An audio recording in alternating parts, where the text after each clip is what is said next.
Hello friends, అందరూ ఎలా ఉన్నారండి? వెల్కమ్ టు చాణక్యాస్ నీతి. ఒక్క విషయాన్ని గుర్తుపెట్టుకోండి, దిక్కులకు మించిన లెక్కలేనన్ని దారులున్నాయి నీ కడుపు నింపుకోవడానికి. ఈ జానెడు పొట్ట నిండడానికి నువ్వు మోసాలు చెయ్యనక్కర్లేదు. అలాగే అయితే అదే ముద్ద రాజభోగాల మధ్య తినాలని నువ్వు తాపత్రయపడితే మాత్రం ఇక యుద్ధాలు చెయ్యాలి, మోసాలు చెయ్యాలి, ఎన్నో నిద్రలేని రాత్రులు గడపాలి. గుర్తుంచుకో, ఈ లోకంలో ప్రతిదీ నీ ఆశ, నీ నిర్ణయం మీదే ఆధారపడి ఉంటుంది. ఇవన్నీ వదిలేసి అలా మూతపడిన తలుపుల వైపే దీనంగా చూస్తూ కూర్చుని ఉండిపోతే ఇక ఇప్పుడు నువ్వు అనుభవించే ఈ కొద్దిపాటి ఆనందాన్ని కూడా కోల్పోతావు. గుర్తుపెట్టుకో. అలాగే నువ్వు ఒక్క విషయాన్ని, నీకు భయం ఎప్పుడు పుడుతుందో తెలుసా?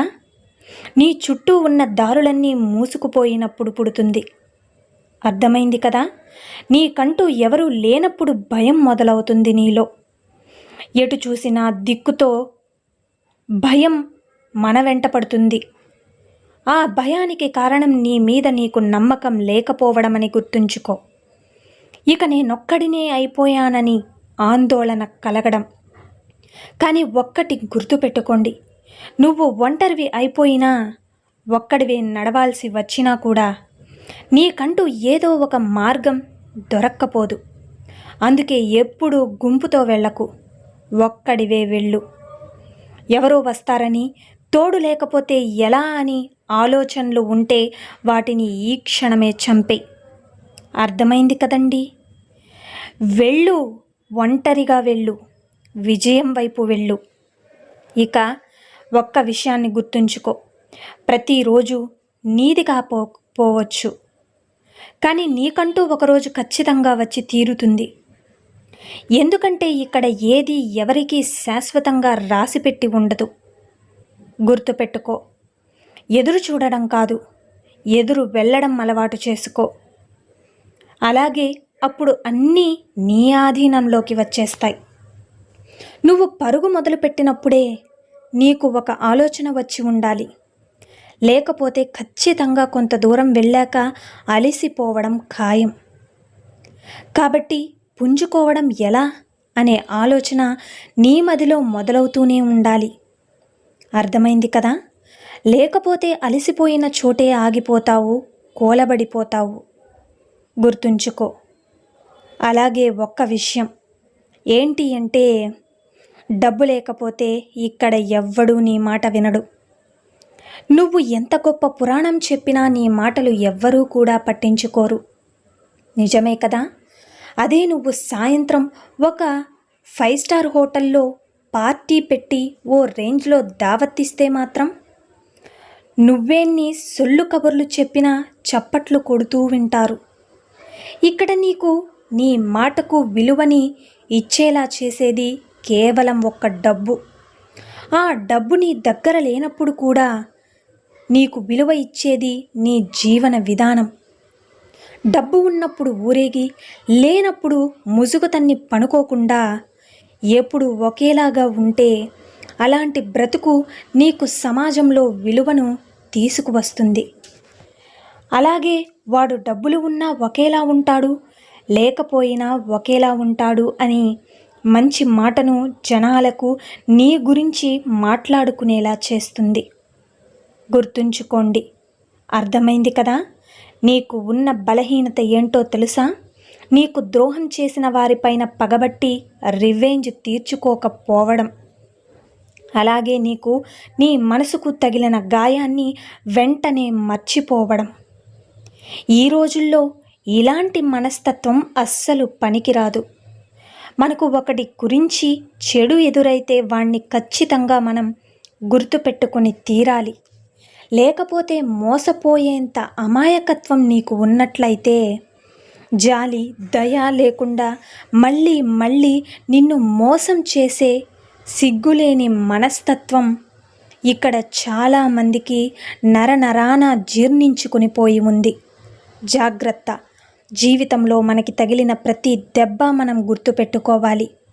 ఈసారి ఎదురైతే తీసి దూరంగా విసిరెయ్యాలి. అర్థమైంది కదండి?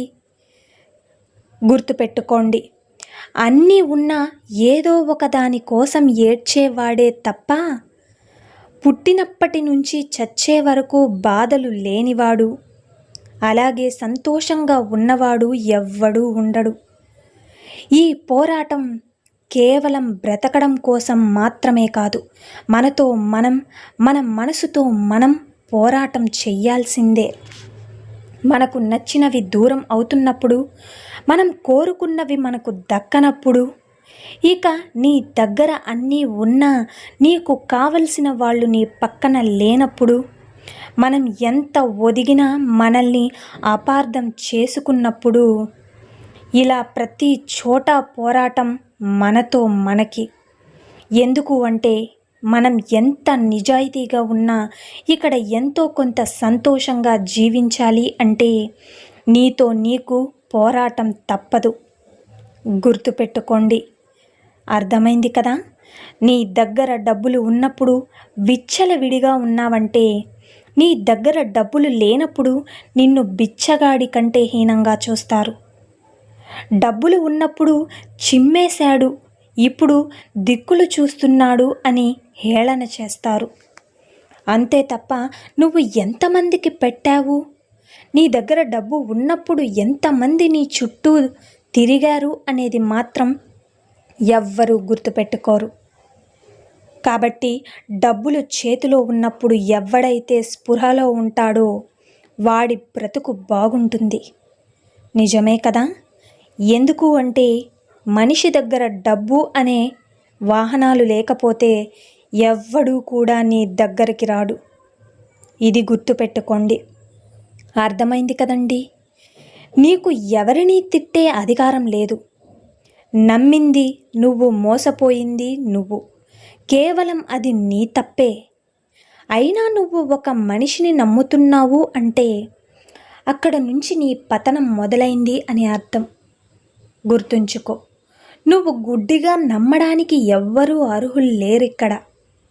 కేవలం వాళ్ళ అవసరాల కోసం ఎదురు చూసేవాళ్ళు తప్ప. ప్రతి పరిచయం వెనక, ప్రతి అవసరం వెనక ఏదో ఒక మోసం ఖచ్చితంగా ఉంటుంది. గుర్తుంచుకో. కాకపోతే పరిస్థితిని బట్టి, అవకాశాన్ని బట్టి అది కొంచెం అటు ఇటుగా బయటపడుతుంది. అప్పుడు నీకనిపిస్తుంది వాణ్ణి అనవసరంగా నమ్మాను అని. కాబట్టి జీవితంలో ఎవ్వరినీ గుడ్డిగా నమ్మకు. అర్థమైంది కదండి? సో ఇది నిన్ను వాడుకుని వదిలేశారని నువ్వు కుమిలిపోయే బదులు ఇంకొకటి చేతిలో మోసపోకుండా ఉండేందుకు ఎలా బ్రతకాలి అని నేర్చుకో. నువ్వు నిజాయితీగా లేకపోయినా పర్వాలేదు, కానీ ఎదుటివాడిని నమ్మకుండా ఉండగలిగితే మాత్రం నీకు ఏ ఇబ్బందులు లేకుండా బ్రతికేయొచ్చు. నువ్వు ఎప్పుడైతే మనుషుల మీద నమ్మకాలు పెట్టుకుంటావో సరిగ్గా అప్పుడే నీకు తెలియకుండానే నీ వెనకాల గొయ్యి తవ్వడం మొదలు పెట్టేస్తారు. కాబట్టి ఏదైనా మాట ఇచ్చే ముందు కాస్త ఆలోచించుకో. అలాగే ఈరోజు నువ్వు ఎవరినైనా నమ్మే ముందు రేపు మోసపోవడానికి ఈరోజు సిద్ధంగా ఎలా ఉండాలి అని ముందుగానే నిర్ణయించుకున్న తరువాతే నమ్ము. కాబట్టి జీవితంలో ఎవరినీ గుడ్డిగా నమ్మకండి. అర్థమైంది కదండి? గుర్తుంచుకోండి, మనం పగబడితే అది ఎదుటివారి అంతానికి కాకుండా మన ఎదుగుదలకు ఆజ్యం పొయ్యాలి. మనల్ని చులకనగా చేసి చీకురు పుల్లలాగా తీసి పడేసిన వారికి మన విలువ ఏంటో తెలిసేలా చెయ్యాలి. గుర్తుంచుకోండి, మన గురించి నలుగురి దగ్గర 4 రకాలుగా చెప్పిన ఆ దిగజారుడు మనిషికి మన ముందు తల వంచుకునేలా చెయ్యాలి. మన దమ్ము ఏంటో తెలిసినప్పుడే కదా అవతలివాడు మనల్ని చులకనగా చూడడు. మరి అలాంటప్పుడు మనమేంటో చూపించకపోవడం మన తప్పే అవుతుంది. నిజమే కదండి? అలాగే ప్రేమ ఎప్పుడూ ఒకేలా ఉంటుంది. ఆ ప్రేమకు నోచుకోలేని మనుషులు మాత్రం అది విషంలాగా అనిపిస్తుంది. నిజమే కదా. రక్త సంబంధాలు ఎప్పటికీ గొప్పవే, వాటిని కలుషితం చేసింది మనం. నిజమే కదండి. మన స్వార్థం కోసం స్నేహాన్ని కూడా వదులుకుంటున్నాం ఈ రోజుల్లో. రక్త సంబంధానికి కూడా కాల తన్నుపోటు పొడుస్తున్నాం. సొంత వాళ్ళని కూడా దూరం చేసుకుంటున్నాం. అవసరం వచ్చినప్పుడు వాడుకోవడం, ఆ తర్వాత పరాయి వాళ్ళలాగా చూడడం, పరాయి మనుషులైపోయింది ఈ కనుయుగం కారడవిలో. నువ్వు ఎలా బ్రతికినా రేపు నీ పేరు చెబితే వాడు మావాడు అని నలుగురు గొప్పగా చెప్పుకుని అలాగే గొప్పగా గర్వపడేలాగా బ్రతకాలి. ఇది గుర్తుపెట్టుకోండి. అర్థమైంది కదండి. కొత్త పరిచయం కోసం నువ్వు నీ స్వభావాన్ని మార్చుకున్నట్లయితే ముందు ముందు నువ్వు చాలా ఇబ్బందులు ఎదుర్కొనక తప్పదు. కాబట్టి ఎప్పుడూ నువ్వు నీలానే ఉండు. అప్పుడే నీతో ఉండే వాళ్ళు ఉంటారు. అపార్థం చేసుకున్న వాళ్ళు దూరంగా వెళ్ళిపోతారు. ఇది నీ వ్యక్తిత్వాన్ని ఎప్పటికీ ఒకేలా ఉంచడంలో సహాయపడుతుంది. గుర్తుంచుకోండి. ఎందుకు అంటే మొప్పు కోసం గొప్పగా మొదలుపెట్టి చివర్లో నిజాయితీ మాట్లాడినా నువ్వు మారిపోయావు అంటారు. కాబట్టి అందుకే ఎప్పటికీ నిజాయితీగానే ఉండు. కొంతమంది నొచ్చుకున్నా కూడా పర్వాలేదు, నువ్వు నీలా ఉండడానికి ప్రయత్నించు. అర్థమైంది కదా. ఒక్కోసారి నీ నీడ కూడా నిన్ను భయపెడుతుంది. నిజమే కదా. ఎందుకంటే ఈ సమాజం నీకు ఎదురైన మనుషుల నిన్ను అంత పిరికివాడిగా మార్చేస్తాయి. అందుకే నీ నీడను కూడా నువ్వు నమ్మకూడదు. మొండిగా మౌనంగా ముందుకు వెళ్ళిపోతూ ఉండాలి. నీతో వచ్చేవాడే నీకు తోడు అవుతాడు, నిన్ను విభేదించేవాడు నీకు దూరం అవుతాడు. నువ్వు మాత్రం ఎప్పటికీ నీడ కూడా వెంటరాని బాటసారిలాగానే ప్రయాణించు. ఖచ్చితంగా దేనికి భయపడకుండా ముందుకు సాగిపోతూ ఉంటావు. అర్థమైంది కదండి. అలాగే ఒక్క విషయం, ఎవరి కోసమైనా నువ్వు బాధపడుతూ ఉన్నావు అంటే వాళ్లకు అంత అర్హత ఉందా లేదా అనేది మాత్రం ఖచ్చితంగా ఒకసారి ఆలోచించు. ఇక నిన్ను ముంచేసిపోయిన వాళ్ళ కోసం నువ్వు అలా కృంగిపోతే నీ అంత బుర్ర తక్కువ వాడు ఎక్కడా లేనట్టే. ఎందుకంటే వాడు నిన్ను ముంచాడు పీకల్లోతు కూడా కాదు, మళ్ళీ కోలుకోనేనంతగా. మరి ఎందుకు నీకు ఈ బాధ? పద, ఈసారి నీకు వచ్చే అవకాశంతో నిన్ను దెబ్బ కొట్టిన వాళ్ళని నువ్వు తొక్కుకుంటూ వెళ్ళిపో. అర్థమైంది కదా.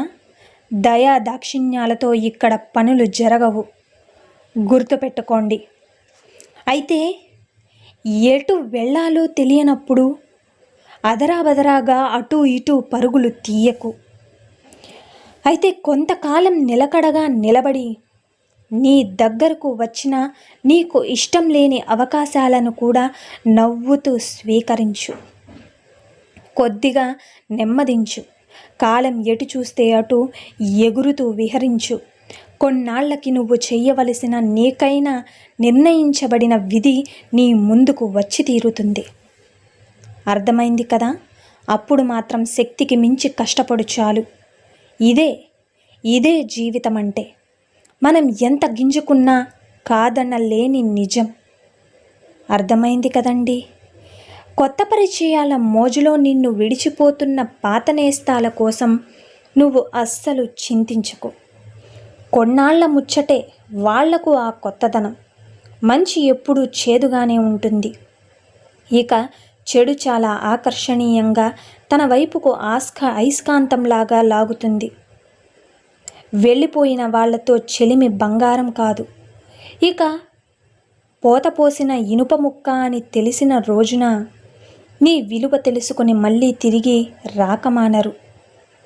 నిజమే కదండి. ఎవరిన్ని చెప్పినా ఎవరికి వారు తెలుసుకోవాలి తప్ప మనం ఎంత చెప్పినా అది దురుద్దేశంలా అనిపిస్తుంది తప్ప అర్థం అవ్వదు. అర్థమైంది కదండి. ఇక 40 సంవత్సరాలు దాటిన ఆడవాళ్ళు తమ కుటుంబ ఆదాయం పెంచాలనే కోరికతో ఉంటారు. ఇక ఈ వయసులో ఉన్న ఆడవారు పిల్లల మీద బాధ్యతతో పాటు కూడా భర్తకు కూడా ఎన్నో విషయాలలో సహాయంగా ఉంటారు. కాబట్టి ప్రతి భర్త తన భార్యకు 40 ఏళ్ళు దాటిన తర్వాత ఏకాంత సమయాన్ని గడిపే అవకాశాన్ని ఇవ్వాలి. ప్రతి ఆడవాళ్ళు కూడా 40 ఏళ్ళు దాటిన తర్వాత తమ కుటుంబాన్ని ఎలా చక్కబెట్టాలా, అలాగే ఆదాయాన్ని ఎలా సంపాదించాలా అనే ఆలోచనలో పడిపోయి ఉంటారు. అర్థమైంది కదండి? నిజమే కదా? సో చూశారు కదండి ఇవాల్టి వీడియో. ఈ వీడియో మీకు నచ్చిందనే అనుకుంటున్నాను. నచ్చితే చిన్న లైక్ చేయండి. అలాగే మన ఛానల్ ఎవరైనా స్టార్టింగ్ చూస్తుంటే సబ్స్క్రైబ్ చేసుకోవడం మర్చిపోవద్దండి. పక్కనున్న బెల్ సింబల్ని క్లిక్ చేశారంటే ఇలాంటి చాణక్యనీతి మరిన్ని మోటివేషనల్ వీడియోస్ అన్నీ కూడా మీకు నోటిఫికేషన్ రూపంలో అయితే వచ్చేస్తుంది. So thank you for watching friends. రేపటి వీడియోలో అయితే చాణక్యులు గారు ఏ మంచి మాటలను, ఏ మంచి సూక్తులను మనకి చెప్పబోతున్నారు అన్నది మనం రేపటి వీడియోలో అయితే తెలుసుకుందాం.